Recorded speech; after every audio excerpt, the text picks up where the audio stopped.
श्री गणेशाय नमः। ओम श्री सरस्वत्यै नमः। ओम श्री गुरुभ्यो नमः। समस्तजनकल्याणे निरतं करुणामयं नमामि चिन्मयं देवं सद्गुरुं ब्रह्मविद्वरं सद्गुरुं ब्रह्मविद्वरम्। ॐ पार्थाय प्रतिबोधितां भगवता नारायणेन स्वयं व्यासेन ग्रथितां पुराणमुनिना मध्ये महाभारतम् अद्वैतामृतवर्षिणीं भगवतीम् अष्टादशाध्यायिनीम् अम्ब त्वामनुसन्ततामि भगवद्गीते भवद्वेषिणी। नमोऽस्तु देव्यासविशालबुद्धे पुल्लारविन्दायतपत्रनेत्र येन त्वया भारततैलपूर्णः प्रज्वालितो ज्ञानमयप्रदीपः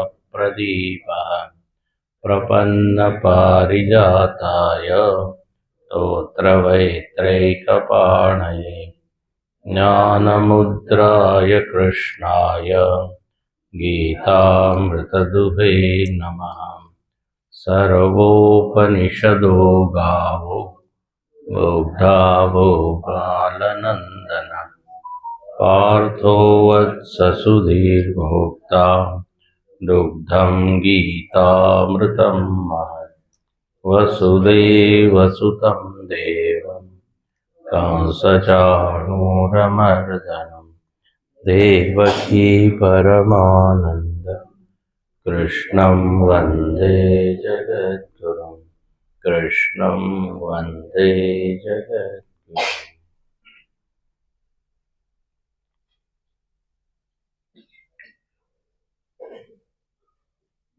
श्रीमद् भगवत गीता हा असा ग्रंथ आहे जो पूर्ण जगामध्ये प्रसिद्ध आहे।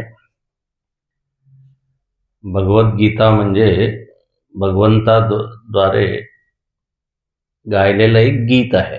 भगवता गीतम इति भगवद्गीता, किंवा याला असंही अर्थ करतात भगवती गीता इति भगवद्गीता। दोन प्रकारे याचा फोड होतो, विग्रह। भगवती गीता इति भगवद्गीता म्हणजे गीता काय आहे तर म्हणजे देवी आहे, भगवती। भगवती विशेषण झालं गीतेचं। काय झालं, भगवती आपण म्हणतो ना, भगवती दुर्गा, भगवती सरस्वती, तर भगवती गीता, गीता देवी आहे। म्हणून ज्ञानेश्वर महाराजांनी म्हटलेलं आहे की ही गीता म्हणजे दुर्गा सप्तशती सारखी आहे। त्याच्यामध्ये 700 श्लोक आहे, गीतेमध्येही 700 श्लोक आहे। तिथे त्यांनी दुर्गा मातेनी महिषासुराला मारलाय, त्याचं वर्णन आहे। ते म्हणतात ही गीता सुद्धा एका असुराला मारती। मोह जो आहे तोच महिषासुर आहे। गुरुजी छान म्हणतात की अर्जुनाला तर एकदाच मोह झाला, पण आपल्याला तर सारखा मोह होतो। तो आपल्याला गीता अनेक वेळा ऐकली पाहिजे, तेव्हा हा महिषासुर नावाचा जो असुर आहे, मोह, त्याचा काय होईल नाश। जसं भजगोविंदम ते ग्रंथ आहे, त्याचंही नाव आहे मोहमुद्गर। मोहावर आघात करणारा जो ग्रंथ आहे, मोहमुद्गर भजगोविंदम। त्याचप्रमाणे इथे अर्जुनाच्या मोहावर आघात करणारा हा जो ग्रंथ आहे तो आहे भगवद्गीता। तर अर्जुनाला त्याची गरज होती की नाही माहित नाही, पण आपल्याला सगळ्यांना खूप गरज आहे। कारण आपण पदोपदी मोहित होतो, भ्रमित होतो।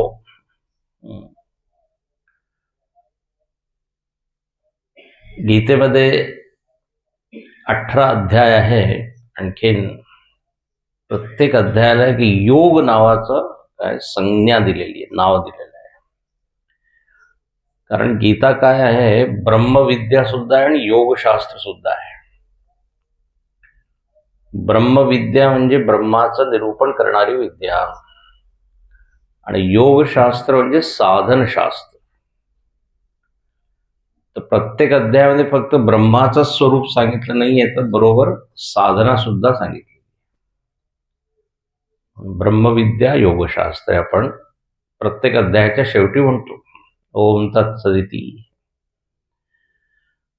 भगवद्गीता काय आहे तर म्हणजे संवाद आहे. एक असतो विवाद, एक आहे संवाद, एक आहे वितंडावाद, एक आहे जल्प. बोलण्याचे वेगवेगळे पद्धत आहे. जेव्हा एक माणूस फक्त बोलत राहतो, दुसऱ्याचं ऐकतच नाही, त्याला म्हणतात जल्प. आपलंच मत मांडत राहतो, दुसऱ्याचं ऐकत नाही. वितंडावाद मध्ये काय, स्वतःचं काही मत नाही, पण तुम्ही जे म्हणत आहात ते खोटं आहे, ते बरोबर नाही, याला म्हणतात वितंडावाद. समोरच्याचं खंडन करायचं, स्वतःच काही मंडन करायचं नाही. आणि वाद म्हणजे काय, वाद प्रवदतामहम.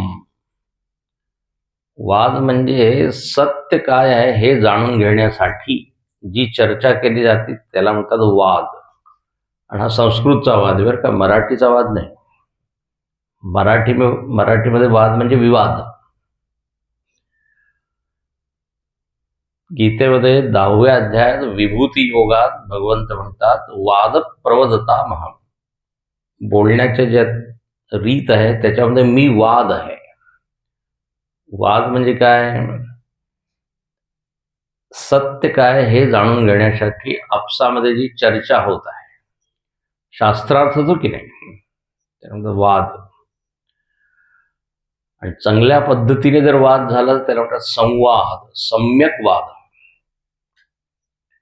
म्हणजे एक बोलत आहे, दुसरा ऐकत आहे. मग दुसऱ्याच्या मनात काही प्रश्न आला तर त्याने विचारला, मग याने उत्तर दिलं. याला काय म्हणू आपण, संवाद. तुटे वाद संवाद तो हितकारी. मनाच्या श्लोकामध्ये समर्थ रामदास स्वामी म्हणतात, संवाद कसा असायला पाहिजे, तर वाद तुटला पाहिजे. मराठीचा वाद आहे, मराठीमध्ये जो आहे भांडणं, मतभेद. तर इथे संवाद आहे. म्हणजे स्वामीजी गमतीने म्हणायचे की घरी आपण संवाद नाही करत, वादविवाद करतो. गृहस्थ पुराणे रविवासरे पती पत्नी वादे प्रथमोध्याय, सोमवासरे द्वितीयोध्याय. वाद जास्त होतो, संवाद कमी होतो. तर इथे संवाद रूपात भगवद्गीता आपल्या समोर ज्ञानाचा उपदेश करते. आणि फक्त गीताच काय, तर जेवढे आपले ग्रंथ आहे, पुराण म्हणा, रामायण म्हणा, सगळं काय संवाद. भागवत काय आहे तर म्हणे शौनक संवाद, सुत शौनक संवाद, किंवा परीक्षित आणखी शुकदेवजींचा संवाद. काल मी रामायणाबद्दल बोलत होतो, तो शिव-पार्वती संवाद. शंकरांनी पार्वतीला रामाचं वर्णन करून सांगितलं. आपल्या उपनिषदामध्ये सगळं संवादच आहे. यम आणखी नचिकेताचा संवादच कठोपनिषद आहे. अंगिरस ऋषी आणि शौनक ऋषी, उपनिषदामध्ये सुद्धा शौनक आहे. कोणचं उपनिषद येते, मुंडकोपनिषद. शौनको हवै महाशाल. तर संवादामध्ये काय आहे, जो शिष्य आहे, श्रोता आहे, त्याला ऐकण्याचं, विचारण्याचं स्वातंत्र्य आहे, विचारू शकतो. तर श्रीकृष्णार्जुन संवादे, इथे संवाद आहे. आता पहा, इथे अर्जुनाने प्रश्न केले आहे, भगवंतानी उत्तर दिलेले आहे, आणि ते सगळे प्रश्न आजही आपल्या मनामध्ये येतात. म्हणून हा ग्रंथ शाश्वत आहे. खाजगी प्रश्न नाही आहे, वैयक्तिक प्रश्न नाही आहे त्याचे, सार्वजनिक सार्वभौमिक असे हे प्रश्न आहे. मन शांत होत नाही, काय करावं आहे ना प्रश्न. कर्म श्रेष्ठ आहे की ज्ञान श्रेष्ठ आहे हे सांगा. सगुण उपासना बरोबर आहे की निर्गुण उपासना. अर्जुनाने एक प्रश्न केला आहे, जर मी साधना करत आहे आणि माझं मरण झालं तर ती केलेली जी साधना आहे तिचं काय होतं? पुढच्या जन्मी ती कामास येते की नाही? गीतेमध्ये भगवान काय म्हणतात? जरूर येते. नाही कल्याण कृत कश्चित दुर्गतीम तात गच्छती. तिथूनच सुरुवात होते. तर असे छान छान प्रश्न आहे. एक गृहपाठ असा आहे की काय काय प्रश्न आहेत ते तुम्ही काढा. होमवर्क. अर्जुनाने किती प्रश्न विचारले आहे आणि त्याचं उत्तर काय दिलं हे सुद्धा. प्रश्न तर चांगले आहे. एका मुलाला विचारलं प्रश्नपत्र कसा काय होता, प्रश्नपत्र तर म्हणे पेपर तर चांगला होता, पण सगळ्यात प्रॉब्लेम उत्तरामध्ये आहे. प्रश्न तर चांगले होते. तर प्रश्न आणि उत्तर दोन्ही इथे आपल्या समोर आहे. आता हा जो 15वा अध्याय आहे, गीतेची प्रस्तावना जर मी केली तर परत 2 तास लागतात. गीतेचं महात्म्य. गीता सुगीता कर्तव्या किमन्यै शास्त्र विस्तरै या स्वयं पद्मनाभस्य मुखपद्मात विनिश्रुता. भगवंताच्या मुखामधून ही भगवद्गीता प्रकट झाली. सामान्य ग्रंथ नाहीये. गंगा गीता गोविंद गायत्री चतुर्गकार संयुक्ते पुनर्जन्मन विद्यते. गीता गंगाच गायत्री गोविंदेति हृदय स्मरेत. 4 गकार असे याचं जर स्मरण केलं तर पुनर्जन्म न विद्यते. गीतेला म्हणून माता म्हटलेलं आहे. जसं गायत्री माता, गंगा माता, पृथ्वी माता, गीता माता. म्हणून आपण म्हणतो ना अंबत्वाम अनुसंदधामी. हे अंब. आणि माता काय आहे तर म्हणे पुत्राला जन्म देते. तर ही गीता सुद्धा आपल्यामध्ये एक पुत्र आहे, त्याचं नाव आहे साधक. साधकाला जन्म देते. म्हणजे जेव्हा आपण गीता ऐकतो तेव्हा एक मनामध्ये भाव येतो की मी साधक आहे. जोपर्यंत गीता वाचत नाही तोपर्यंत मी एक व्यक्ती आहे, इंजिनियर आहे, डॉक्टर आहे, अमुक आहे, तमुक. पण साधकाचा जन्म केव्हा होतो? जेव्हा आपण हे तत्वज्ञान ऐकतो तेव्हा वाटतं अरे मला साधना केली पाहिजे. साधक म्हणजे कोण? जो साधना करतो. तशी मी एक नवीन परिभाषा देतो नेहमी. साधक म्हणजे कोण? जो बाधक नाहीये. त्याला काय म्हणू? साधक. दुसऱ्याला बाधक नाही, स्वतःच्या प्रगतीमध्ये जो बाधक नाही. उद्धरेद आत्मनात्मानं म्हटलंय ना, स्वतःला स्वतःचा उद्धार करायचा. पंचामृत मध्ये आहे ना पहिला श्लोक. तर अर्जुन इथे एक साधक आहे, आपण सुद्धा एक साधक आहोत, ही भावना ठेवली पाहिजे जेव्हा आपण श्रवण करतो. किंवा जीवनभर आयुष्यभर आपल्याला हीच भावना ठेवायची. साधक म्हणजे समोर एक साध्य ठेवून जो जीवन जगतो त्याला म्हणतात साधक, आहे की नाही? एक व्यक्ती म्हणून जगणं एक सामान्य गोष्ट आहे, पण अहम भक्त, अहम दास, अहम साधक, अहम वृत्तीमध्ये साधक भाव ठेवायला पाहिजे. आमचे स्वामीजी नेहमी म्हणायचे, सुबोधानंदजी, श्रोता बन के मत सुनो, साधक बन के सुनो. कारण श्रोता सोता भी हो जाता है, झोपतो. पण साधक म्हणजे काय, पूर्ण अटेन्शन घेऊन तो. तर इथे अर्जुनाने प्रश्न विचारले. आता 15वा अध्याय जो असा आहे याच्यामध्ये प्रश्नापासून सुरुवात नाही. बहुतेक इथे जेवढे बसले त्यांनी 15वा अध्याय आधी ऐकला असेल, बहुतेक पाठही असेल. 2 अध्याय खूप प्रसिद्ध आहे, 12वा आणखी. आश्रमामध्ये जेवणाच्या आधी 15वा अध्याय म्हटला जातो.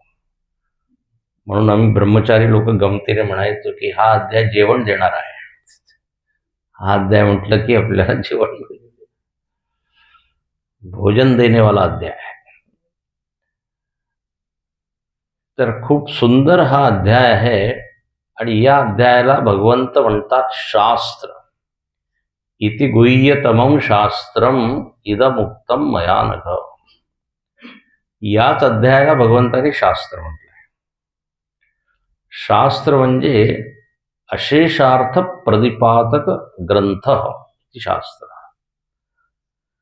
शास्त्र शब्दाचा अर्थ असतो की सगळे विषय ज्याच्यामध्ये सांगितलेले आहेत त्याला म्हणतात शास्त्र. जसं आपण म्हणतो संगीत शास्त्र, तर संगीताबद्दल जे जे काही विषय आहे संगीताशी संबंधित, राग, ताल, लय, स्वर, हे ज्याच्यामध्ये सांगितलंय ज्या ग्रंथामध्ये त्याला काय म्हणू, संगीत शास्त्र. ज्योतिषशास्त्र, सूर्य, चंद्र, त्यांची गती, त्यांचा प्रभाव. अशेषार्थ प्रतिपादक, अशेष म्हणजे काही शिल्लक नाही ठेव, सर्व बाजू, सर्व विषय ज्यामध्ये सांगितलेले आहे. तर भगवद्गीता अध्यात्मशास्त्र आहे. अध्यात्माशी संबंधित जे जे काही विषय आहे त्याला म्हटलेलं आहे अध्यात्मशास्त्र. तर या अध्यायामध्ये तुम्हाला दाखविणे मी सगळे विषय आलेले आहे. 5-6 विषय आहे याच्यामध्ये, 5 टॉपिक्स आहे. सृष्टी काय आहे, मग साधना काय करायची, साधन प्रकरण, सृष्टी प्रकरण, विभूती प्रकरण, जीव प्रकरण, जीवाची कशी गती होते, कसा तो मुक्त होतो, कोणत्या कारणामुळे तो बंधनात येतो.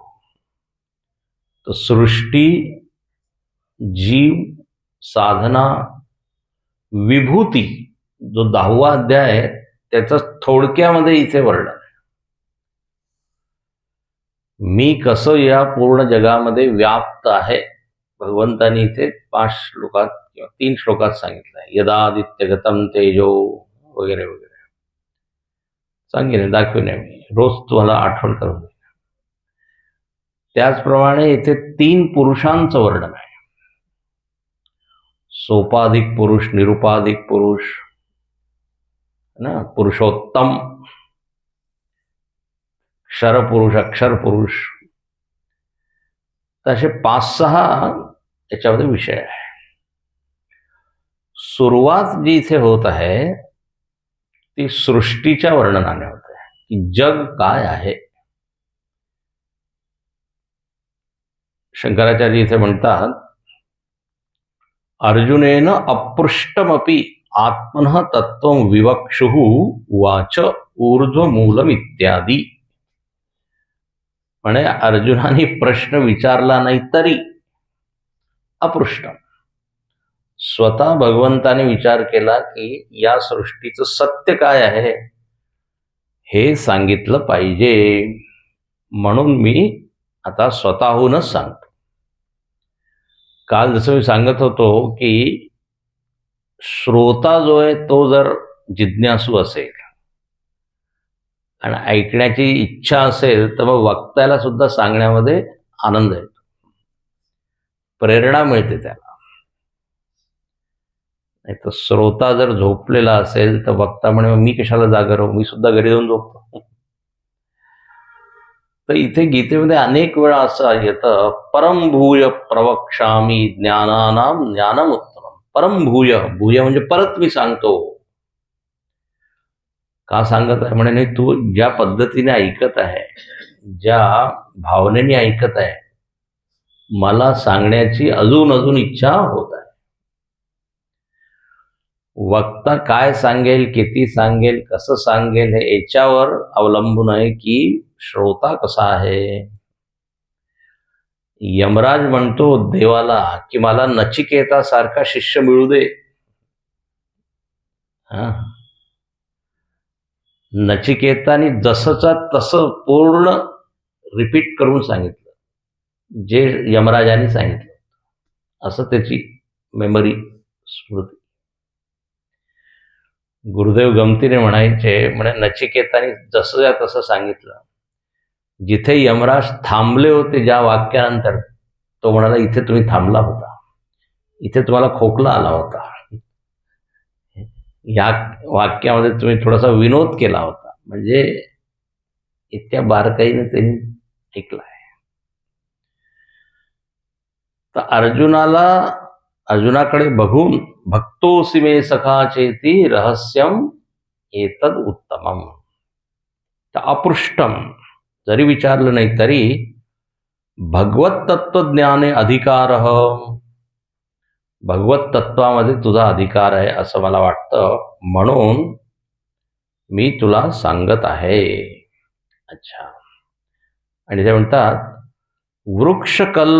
वृक्षरूपक कल्पना वैराग्य हेतो हो संसार स्वरूपम वर्णयती. शंकराचार्यांनी खूप गोड भाष्य लिहिलं आहे, म्हणून मी तर नेहमी भाष्य सकटच थोडं थोडं ऐकवतो.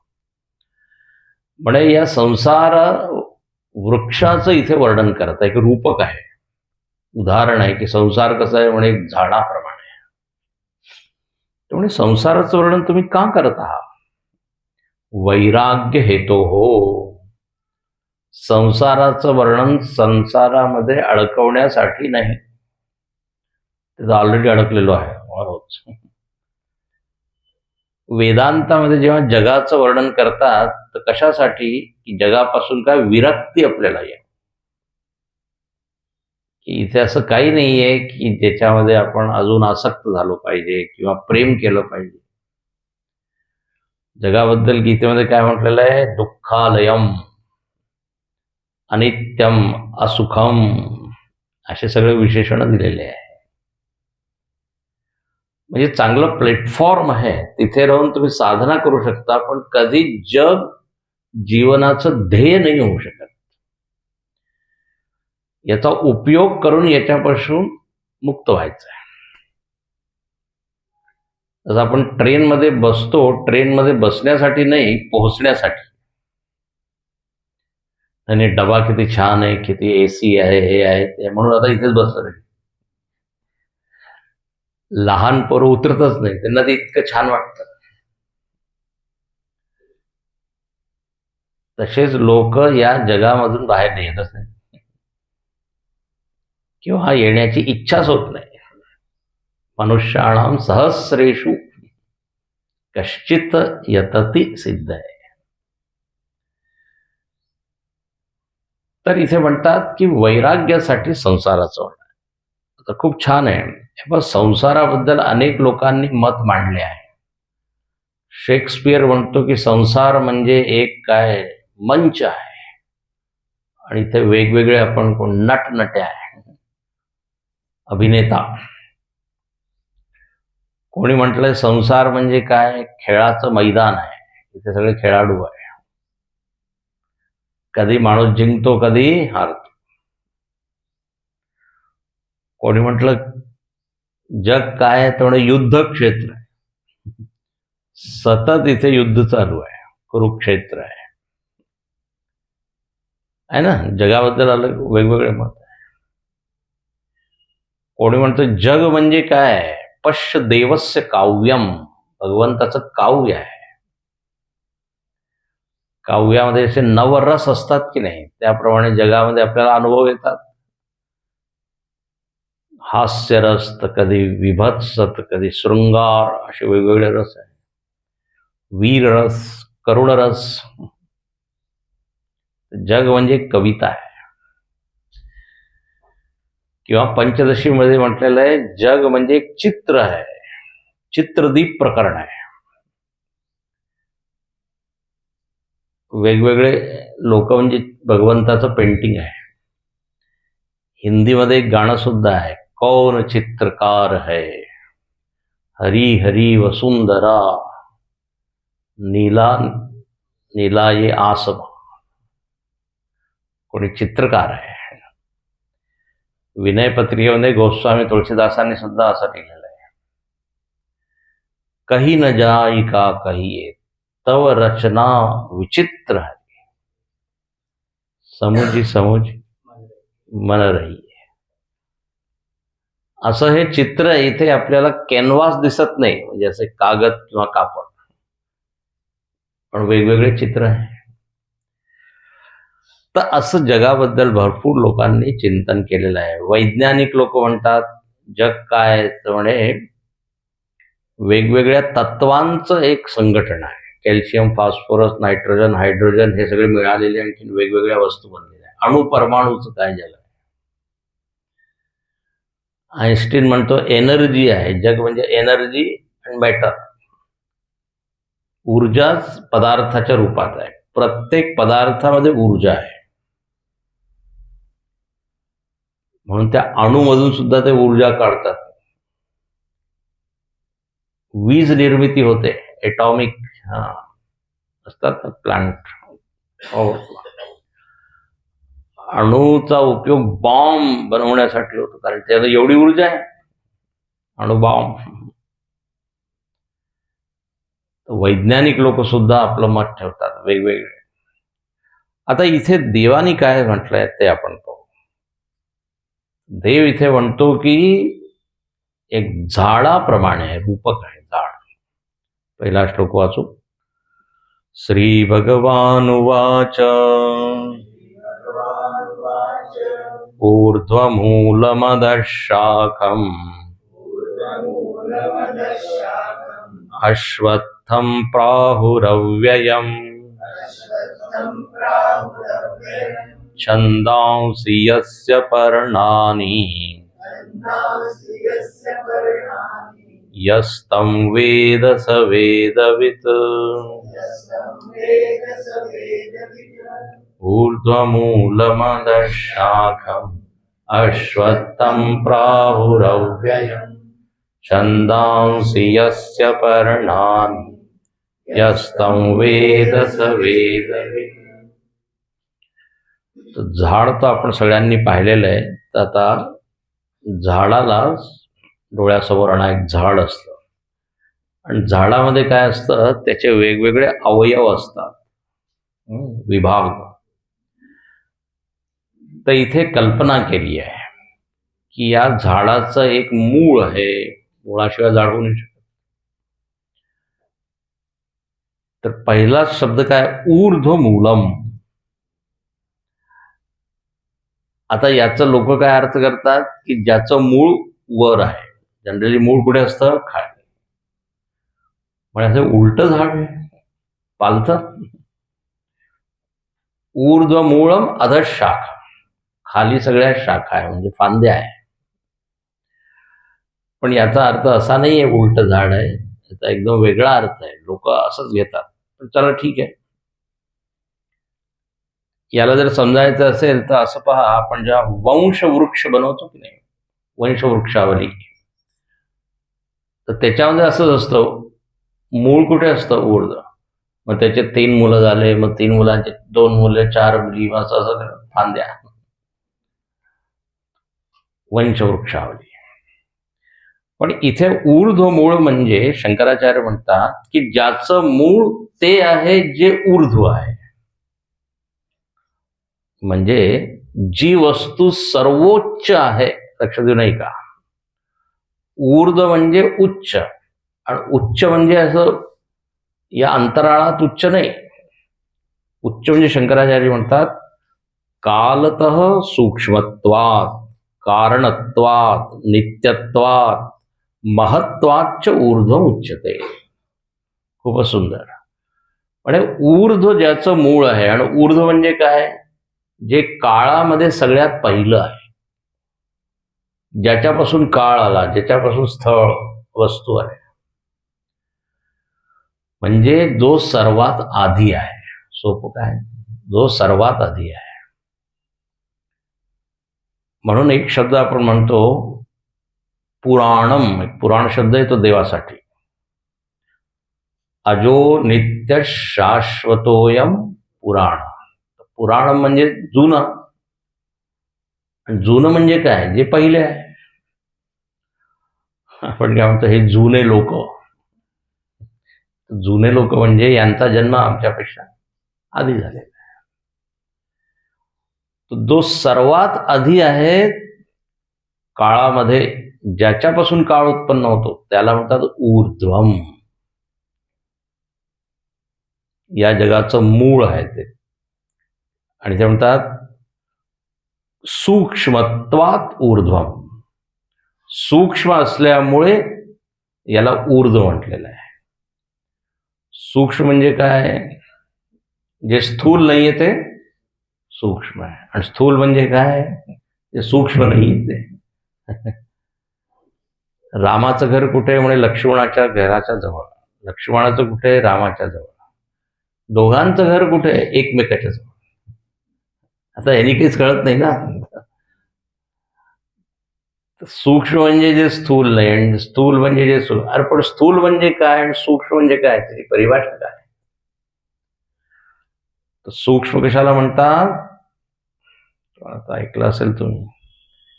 सूक्ष्म म्हणजे आकारामध्ये लहान आहे त्याला नाही म्हणत. सूक्ष्म म्हणजे जे इंद्रियांच्या पलीकडे आहे त्याला म्हणतात सूक्ष्म. ही परिभाषा नक्की करा, म्हणजे डोक्यामध्ये ठेवा. आपण म्हणतो मन सूक्ष्म आहे का, काय त्याचा आकार लहान आहे म्हणून. इंद्रियांच्या द्वारे मन आपण पाहू नाही शकत, म्हणून मन सूक्ष्म आहे. आणि देवाने छान केलेलं आहे. मन दिसत नाही, बरं आहे, नाही तर मी प्रवचन करू शकत नाही. सगळ्यांच्या मनामध्ये जे चालू आहे ते मला दिसेल. तर अदृश्यत्वात सूक्ष्म. आणि मनापेक्षाही सूक्ष्म कोण आहे, तो म्हणजे परमात्मा. यतो वाचो निवर्तन्ते अप्राप्य मनसा.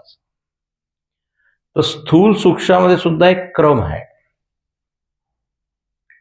पंचकोशाचं आपण जेव्हा निरूपण ऐकतो तेव्हा एक कोश दुसऱ्यापासून काय सूक्ष्म. तर जो सर्वात सूक्ष्म मन सुद्धा तिथपर्यंत पोहोचू नाही शकत, त्याला म्हणतात ऊर्ध्वम. ऊर्ध्वम म्हणजे अशी कल्पना कर की उलट काही आहे. लोकांना असाच अर्थ करतो. ऊर्ध्व म्हणजे कालतः, काळामध्ये जो सगळ्यात आधी सूक्ष्म आहे. आणि तिसरं म्हणजे कारण आहे. जगाचं जे मूळ आहे परमात्मा, जो परमात्मा आहे तो कोण आहे, तो म्हणजे कारण आहे. कारण नेहमी आधी असतं ना, त्याच्यानंतर कार्य. कारणापासून कार्याची उत्पत्ती होते. तर जग कार्य आहे आणि कारण परमात्मा आहे. जगामध्ये इथे अशी कोणतीच वस्तू नाही ज्याचं काही ना काही कारण नाही. हिंदीमध्ये एक भजन मी म्हणतो, कोई कारण होगा रे, एक झोली में फूल पड़े हैं, एक झोली में कांटे. कोई कारण. प्रत्येक घटनेचं काही ना काही कारण आहे.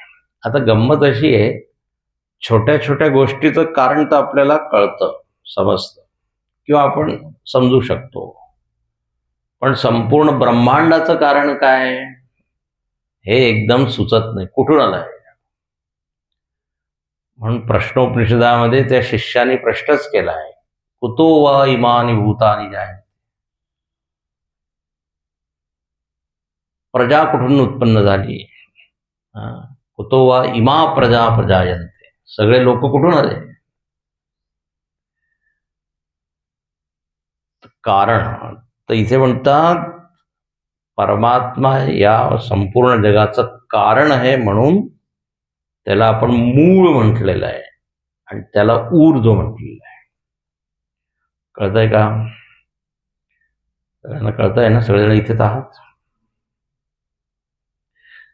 जर कळत असेल तरी कारण आहे, जर नाही कळत असेल तरी कारण आहे. हा, ऊर्ध्वमूलम. ठीक आहे, हे झालं. उच्चते ब्रह्म अव्यक्त माया शक्तिमत तद्मूलम. त्या मूळ ब्रह्मापासून मूळ माया उत्पन्न झाली, मग तिथून पूर्ण जग उत्पन्न झालं. समर्थांच्या भाषेमध्ये काय मूळ माया माहिती का? दासबोधामध्ये मायेचं वर्णन पुष्कळ आहे.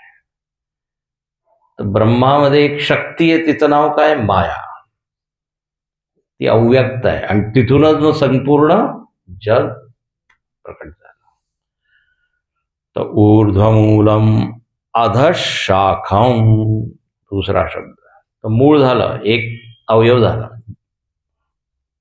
रूट, मूळ झालं.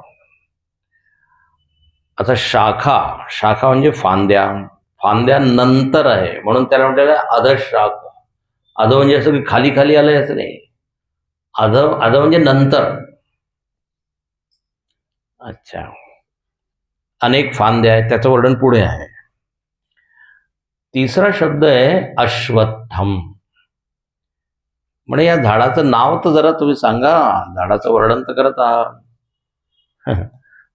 कोणची वस्तू बनते तर आधी त्याचं काय नामकरण संस्कार होतो. मुलाचा जन्म झाला, मुलीचा जन्म झाला ना, फॅक्टरीमध्ये काही वस्तू मॅन्युफॅक्चर झाली तर त्याचं नामकरण. नावाशिवाय काय होतं? ओळख होत नाही. इथे जेवढे लोक बसले आहे त्यांचे नाव आहे म्हणून आपण ओळखू शकतो. जर नाव नसेल तर मग सर्वनाम, तो, ती, हा असं बोलावं लागेल. नाव काय करतं तर म्हणे व्यवहार उपपादकम. व्यवहार करण्यासाठी नाव पाहिजे. तर देवानी इथे झाडाचं सुद्धा नाव दिलंय, अश्वत्थ. आता अश्वत्थाचा अर्थ काय?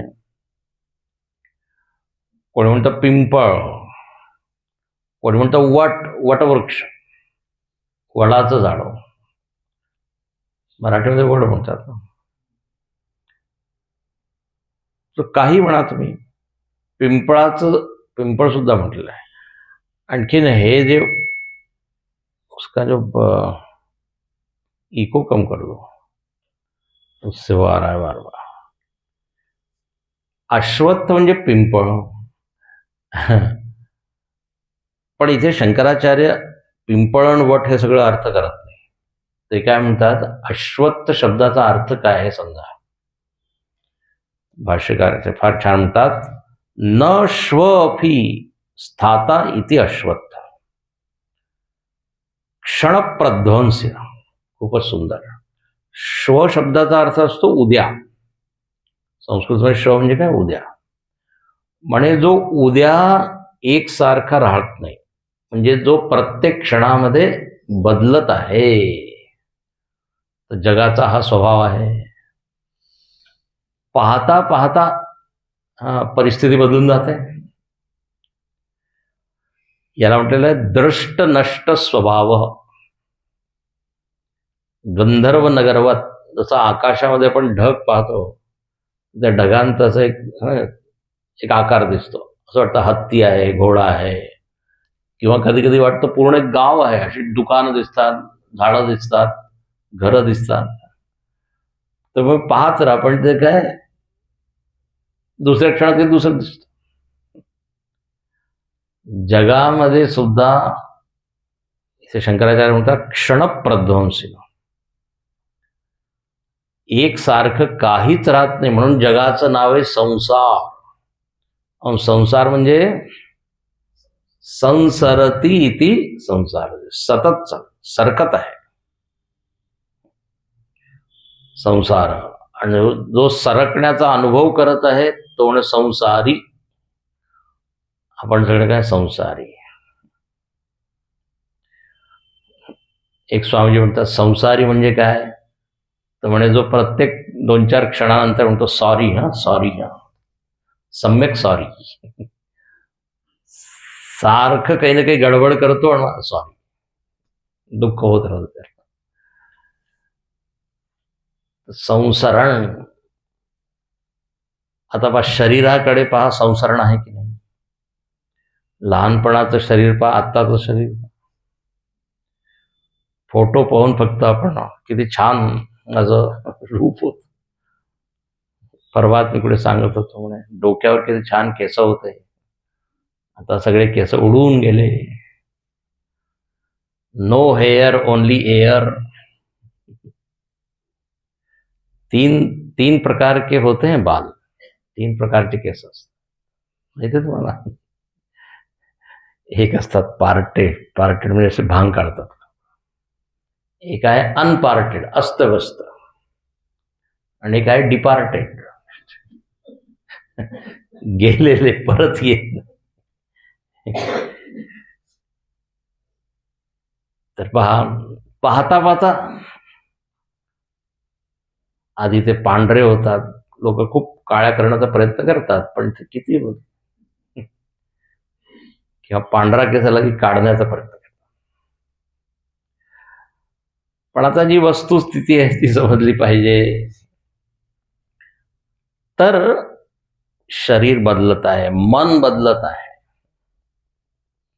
एका क्षणात काय, एक क्षण भोगी एक क्षण योगी असं म्हणतात. मन के रूप 1000. एका क्षणात काही संकल्प आहे, तो दुसऱ्या क्षणात त्याचा उलट संकल्प, विपरीत कल्पना, विकल्प. तर हे पूर्ण आपलं जे कार्य करणं संघात म्हणतात त्याला, शरीर, मन, बुद्धी, इंद्रिय, प्राण हे बदलत आहे. आणि बाहेरच्या परिस्थिती म्हणतात आता आधीसारखा जमाना राहिला नाही, आता काळ बदलला आहे. याला म्हणतात काय, क्षणप्रध्वंसी अश्वत्थ. एकसारखं राहत नाही काहीच. म्हणून सतत प्रयत्न करावा लागतो, सतत मेंटेन करावं लागतं, मेंटेन. आपोआप काही होत नाही. तर असं आहे अश्वत्थम.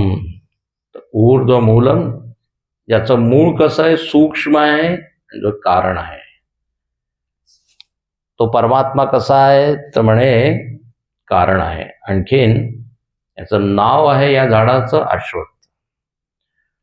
फांद्या सगळ्या नंतर आल्या. फांद्या म्हणजे आता पुढच्या श्लोकात आहे, जेवढे लोक आहे त्यांना फांद्या म्हटलेलं आहे, 14 लोक. ऊर्ध्वमूलम अधशाखम अश्वत्थम प्राहु अव्ययम. आता गंमत आहे, आत्ता मी काय सांगितलं की जे प्रत्येक क्षणात बदलत आहे, आणि लगेच शेवटी भगवंत काय म्हणतात, अव्यय. संसार कसा आहे, म्हणजे अव्यय आहे. अव्यय म्हणजे न व्यती, बदलत नाही. अरे आत्ता तर तुम्ही म्हणाला की संसारामध्ये एक असं विचित्र एक त्याचा स्वभाव आहे, बदलत आहे. पण दुसरीकडून जर विचार केला तर वाटतं संसार तोच आहे, जग तेच आहे. ज्या हॉलमध्ये मी काल बसलो होतो त्याच हॉलमध्ये आज बसलोय की नाही, तर अव्यय झाला की नाही. ज्या जगामध्ये रामकृष्ण झाले त्याच जगामध्ये मी आहे, त्याच भारतामध्ये. ज्या भारतामध्ये शंकराचार्य, स्वामी विवेकानंद, गुरुदेव जन्मास आले त्याच भारत देशामध्ये मी जन्माला आलेलो आहे. ही तीच भूमी आहे आपण असं म्हणतो. म्हणजे अव्यय. तर एकीकडे वाटतं की जग बदलत आहे, दुसरीकडे याला म्हणतात प्रवाही नित्यता. एक असा शब्द आहे, प्रवाही नित्य. एकीकडे नित्य वाटतंय आणि एकीकडे प्रवाह आहे. जसं आता गंगेचं पाणी आहे. आपण काय म्हणतो, ज्या गंगेमध्ये प्रभू रामचंद्रांनी स्नान केलं त्याच गंगेमध्ये मी स्नान करत आहे. आता ती गंगा तर गेली गंगासागरमध्ये, तर नित्यता आणि प्रवाह या दोघांचं कॉम्बिनेशन म्हणजे हे जग आहे. कळतंय का? तर म्हणून इथे अव्यय शब्द सुद्धा सांगितलेला आहे. तर अव्ययम अश्वत्थम. अच्छा, मग दुसऱ्या ओळीत म्हणतात छंदांसी यस्य पर्णानी.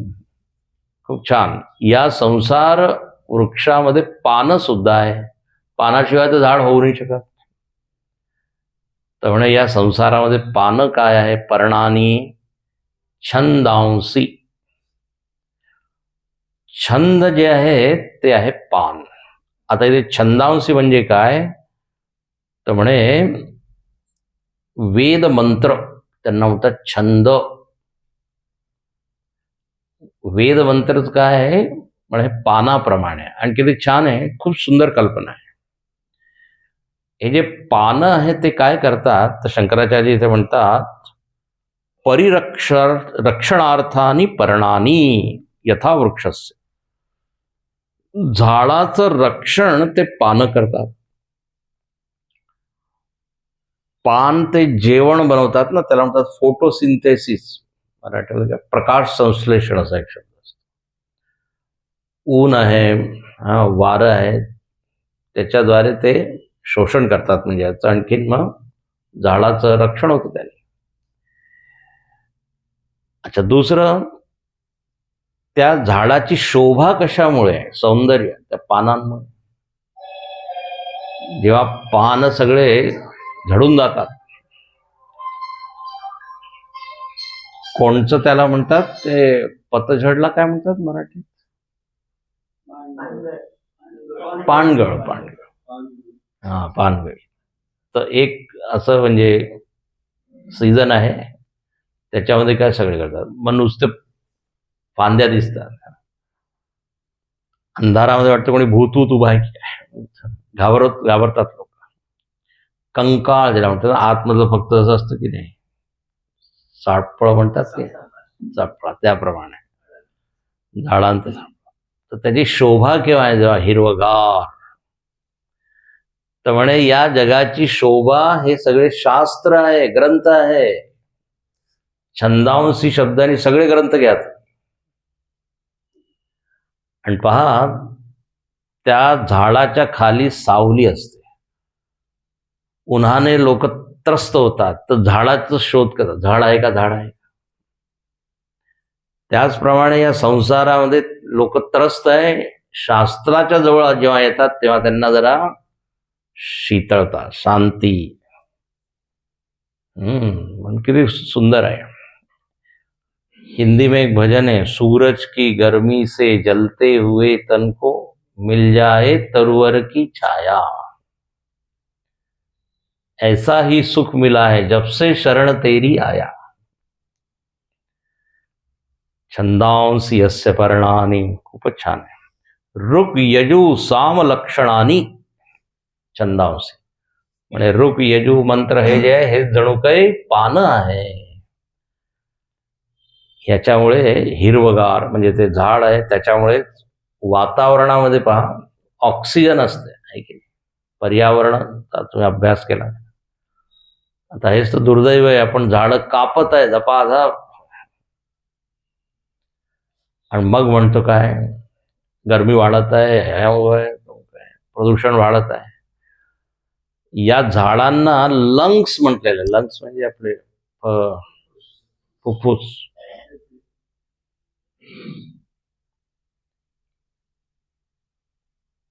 एक नेता काय म्हणाले, म्हणे काही लोक मजूर काम करत होते, सगळे झाडं कापत होते. म्हणे काय करत आहात तुम्ही? म्हणे नाही, उद्या ते नेता येणार आहे आणि इथे वृक्षारोपण करायचं आहे. वृक्षारोपण करण्यासाठी. हे पहा, असं आहे, झाडाशिवाय आपण जगू शकत नाही, पण झाड आपल्याशिवाय जगू शकतात की नाही झाड. म्हणून जे तेव्हा माणसाला पाहतात ते म्हणतात अरे बापरे, आता कुल्हाड घेऊन येईल आणखीन मला, असं म्हटलेलं आहे. छाया वन्यस्य कुर्वन्ती स्वयं तिष्ठन्ति आतपे. फलानी अपि परार्थाय वृक्षाः सत्पुरुषा इव. म्हणे झाडं कसे आहे तर त्यांचं पूर्ण जीवन काय आहे, जगासाठी, लोकांसाठी. स्वतः उन्हामध्ये उभे राहतात आपल्याला सावली देण्यासाठी. छायाम अन्यस्य कुर्वन्ति स्वयं तिष्ठन्ति आतपे. अच्छा, जेव्हा फळं येतात तेव्हा सुद्धा परार्थ आहे. फळ स्वतः नाही खात. फळ त्यागाचं जर सगळ्यात चांगलं उदाहरण आहे तर झाडं. सगळं काही ते करतील पण फळ आपल्याला. वृक्षाः सत्पुरुषा इव. सत्पुरुष लोक सुद्धा परोपकारार्थ इदम शरीरम.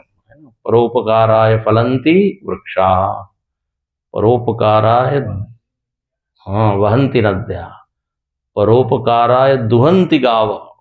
गाई सुद्धा. तर सत्पुरुषाप्रमाणे झाडं आहे. झाडांमध्ये पहा किती गुण आहे. तर इथे म्हणतात शास्त्र जे जणू काही ते पानं आहे, त्याच्यामुळे जीवनामध्ये शांती आहे. रक्षण, या जगाचं रक्षण हे करतात शास्त्र.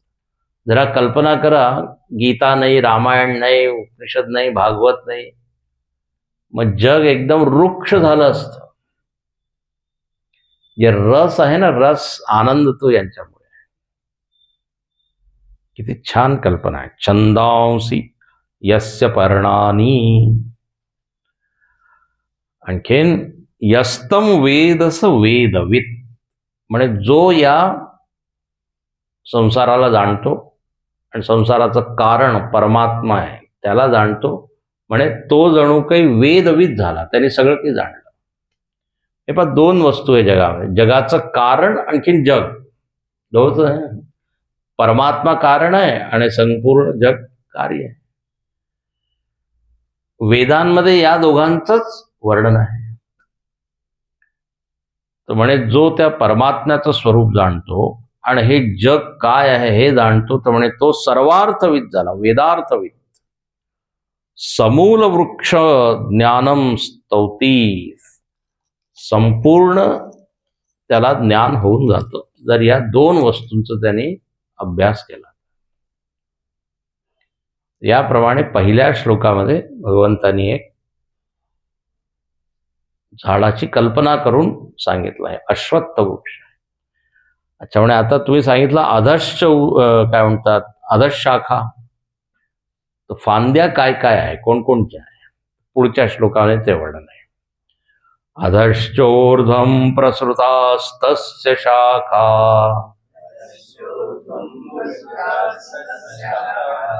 गुणप्रवृद्धा विषयप्रबला अधश्च मूलान्यनुसन्ततानि कर्मानुबन्धीनि मनुष्यलोके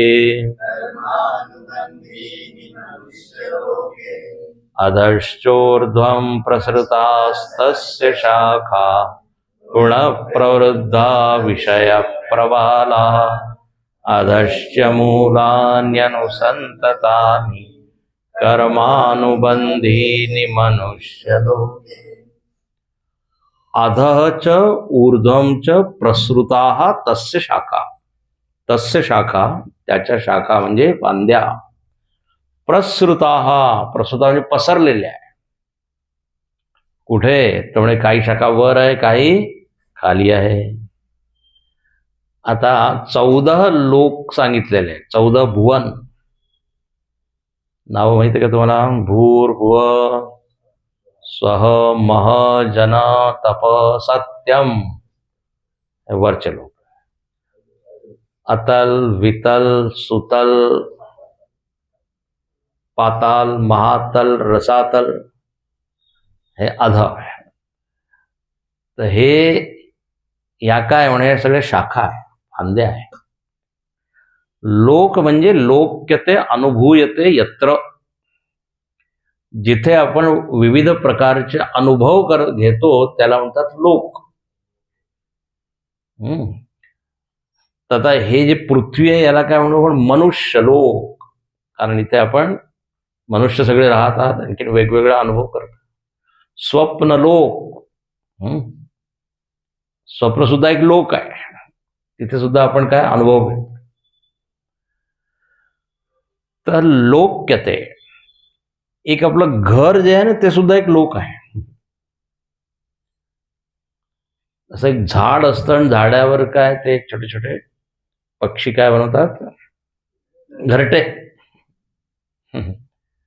तर हे संसार आहे आणि आपलं घर म्हणजे काय, छोटी छोटी घरटे.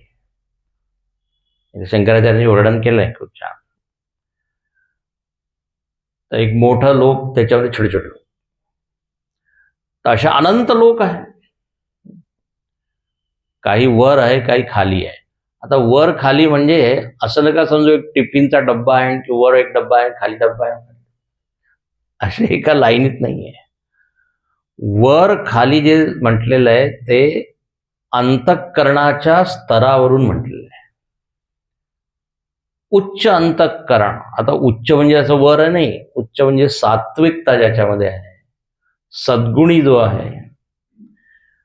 तर 14व्या अध्यायामध्ये काय म्हणतात, ऊर्ध्वम गच्छन्ति सत्वस्थाः, ज्यांच्यामध्ये सत्वगुण जास्त आहे ते कुठे जातात, ऊर्ध्व लोकामध्ये. म्हणजे असे लोक आहे, जग आहे जिथे सगळे चांगले लोक आहे, सदाचारी आहे, धार्मिक आहे. आता वैकुंठ, गोलोक, सगळे भक्त आहे जिथे. तर ऊर्ध्व म्हणजे आकाशामध्ये कुठेतरी वर आहे असं नाही समजायचं, ते सगळे सूक्ष्म लोक दिसत नाही डोळ्यांनी, सूक्ष्म किंवा उच्च, त्याचा अर्थ आहे मनाचं स्तर त्यांचं. आपण म्हणतो ना हिंदीमध्ये, ये ऊंचे आदमी है, ये पहुंचे हुए आदमी है. पहुंचे हुए म्हणजे काय, पुढे वर गेलेले. पहुंचे म्हणजे यांचं मन खूपच वरच्या पातळीचं. साधा जीवन, उच्च विचार असं म्हणतात ना. तर ऊर्ध्वलोक, मध्यम लोक, अधलोक. जर मनाचं स्तर फारच खालचं असेल तर नरक, नरकामध्ये जिथे यातना जास्त आहे, कष्ट आहे, हा हू, जिथे नुसता हाच आवाज येत राहतो, शंकराचार्यांनी वर्णन केलं.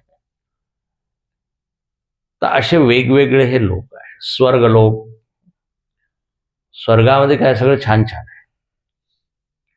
स्वर्गे लोके न भयम किंचन असते, न तत्र जरया बिभेती, कठोपनिषदामध्ये वर्णन केलंय यमराजाने. स्वर्गामध्ये तुम्ही नेहमी युवा राहतात, तरुण. तिथे सिनियर सिटीजन क्लब नाही आहे, वरिष्ठ नागरिक, ज्येष्ठ नागरिक संघ. तिथे दवाखाना नाही आहे, हॉस्पिटल, कारण रोगच नाही. कधी तुम्ही ऐकलंय का इंद्र आयसीयू मध्ये ऍडमिट आहे? तिथे नेहमी सांस्कृतिक कार्यक्रम होत राहतात, अप्सरा नृत्य करत राहतात, देवता लोक अमृत पित आहे. तर स्वर्ग म्हणजे इतकं छान छान असं, जे काही आपण भोगांची कल्पना करू शकतो ते सगळे भोग तिथे उपलब्ध आहे. स्वर सुखम गच्छती असं म्हणतात. तर स्वर्ग म्हणजे आता जो पुण्य करतो त्याला तिथे गती होते. तर असे वेगवेगळे हे लोक आहे.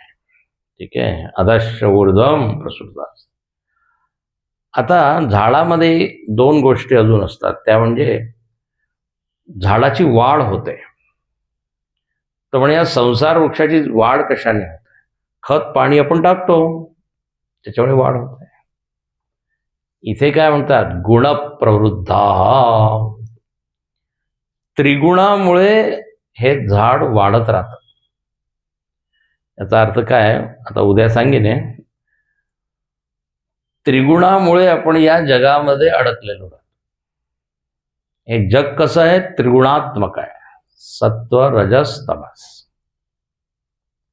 गुणप्रवृद्ध. आणि दुसरं म्हणतात, त्या झाडामध्ये पहा असे कोंब फुटतात, मोड येतात की नाही, त्याला म्हणतात प्रवाल.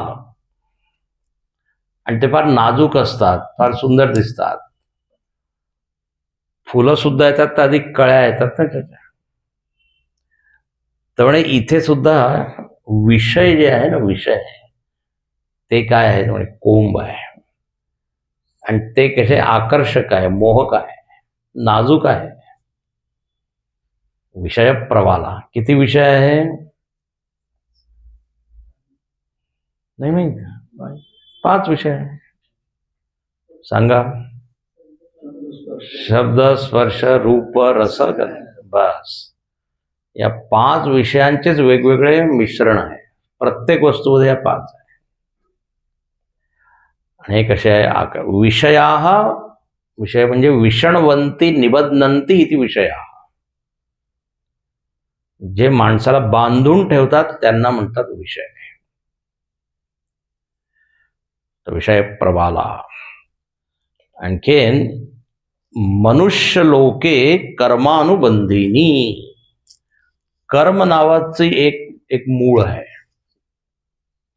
एक मूळ तर कोण आहे? परमात्मा. ते जगाचं कारण आहे, त्याच्यापासून जग उत्पन्न झालं. आणि दुसरं एक अवांतर मूळ आहे. अवांतर म्हणजे दुसरे मूळ. ते काय आहे? कर्म. कर्मामुळे आपण या संसारामध्ये परत बांधलेलो. जसं वटवृक्ष असतं ना, वडाचं झाड, एक तर मूळ असतं त्याचं, मुख्य मूळ, आणि मग ते असं परत मूळ येतात खाली,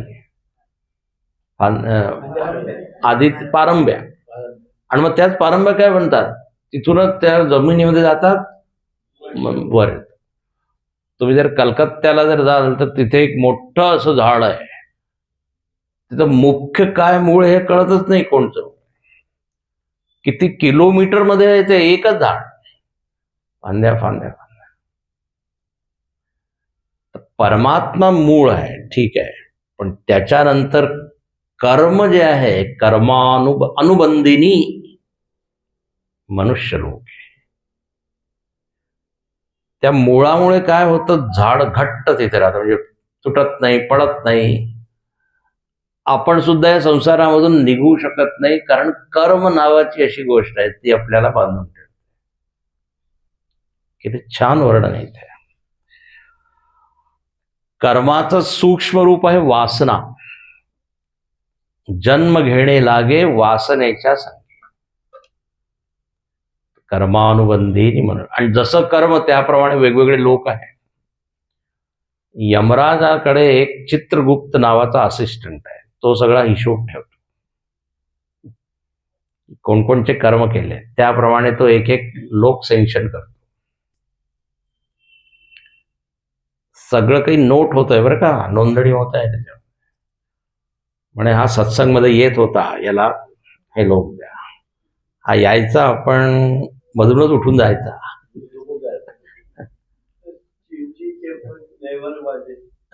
चींटी के पग नेवर बाजे वह भी साहब सुनता है. तिथं आहे चींटी के पग में घुंगरू बाजे वो भी साहब सुनता है, असं आहे. म्हणजे मुंगी आहे, तिच्या पायात घुंगरू. आता किती असेल त्याचा आकार, त्याच्यामधला आवाज सुद्धा ऐकतो. हे सगळं काही चित्रगुप्त म्हणजे गुप्त राहून जो चित्र घेतो. एक हिडन कॅमेरा असतो, हिडन कॅमेरा रस्त्यावर असतो ना, तर सगळं काही नोट होत आहे. तर त्याप्रमाणे एक एक लोक त्या जीवाला दिलं जातं. कर्मानुबंधिनी मनुष्य. ठीक आहे. तर पहा, एक झाड आहे, त्याचे वेगवेगळे अवयव आहे. मूळ काय आहे? परमात्मा. याचं नाव काय आहे झाडाचं? अश्वत्थ. या झाडाचा स्वभाव काय आहे?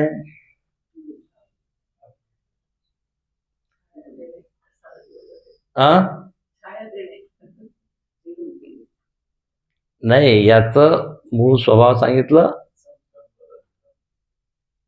अश्वत्थ अव्यय आहे, जे बदलतही आहे आणखीन निरंतर, असं त्याचा स्वभाव आहे. एकीकडे बदलत. त्यानंतर याचे पानं काय आहे तर म्हणे सगळे शास्त्र. आणि हे पानं आपल्याला शांती देतात. हिरवळ आहे जगामध्ये. आणि जो हे कोण सगळं काही जाणतो तो त्यांनी जणू काही वेदालाच जाणलाय. सवेदवित आहे ना. खत पाणी काय आहे तर म्हणे त्रिगुण गुणप्रवृत्ता. विषय प्रवाला. प्रवाळ प्रवाळ म्हणजे ते कोंब अंकुर. आणखी जे दुसरे जे मूळ आहे छोटे छोटे मूळ ते कोण आहे कर्म आहे ना. असं एक चित्र आहे.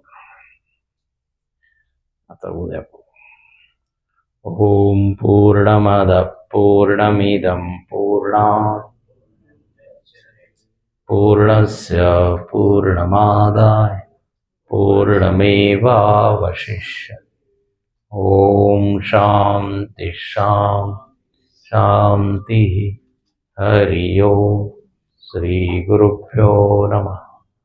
हरि ओम.